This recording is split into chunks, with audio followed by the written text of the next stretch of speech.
السلام علیکم، میں ہوں آپ کا میزبان ظفر عباس۔ یہ ہے میرا چینل ایک کرکٹ نیوز۔ میرے چینل کو لائک اور سبسکرائب ضرور کر دیں، شکریہ۔ مائیکل کلارک کا PSL 8 میں کمنٹری پینل کا حصہ بننے کا امکان۔ 41 سالہ کرکٹر کو گزشتہ ہفتے سوشل میڈیا پر اپنی گرل فرینڈ کے ساتھ ایک مہینے ویڈیو وائرل ہونے کے بعد بھارت اور آسٹریلیا کے درمیان ٹیسٹ سیریز میں تقریباً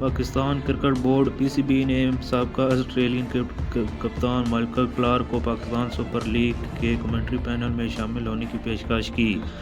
2015 کا ورلڈ کپ جیتنے کے بعد بین الاقوامی کرکٹ سے ریٹائر ہونے والے مائیکل کلارک مختلف ٹورنامنٹس میں کمنٹیٹر کے طور پر سرگرم رہے ہیں۔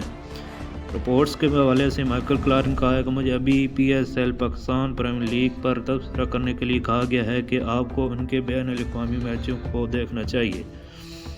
ورلڈ کپ 2015 جیتنے والے کپتان کو کرکٹ برادری میں سب سے زیادہ پیاری آواز میں شمار کیا جاتا ہے اور پاکستان سمیت دنیا بھر میں ان کے مداحوں کی ایک بڑی تعداد ہے۔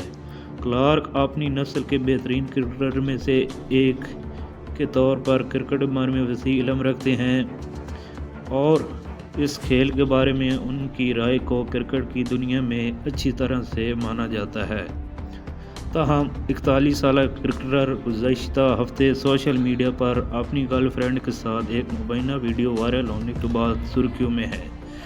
اس ویڈیو نے نہ صرف ان کی ساکھ کو داغدار کیا بلکہ انہیں بھارت اور آسٹریلیا کے درمیان آنے والے ٹیسٹ سیریز میں بھارت میں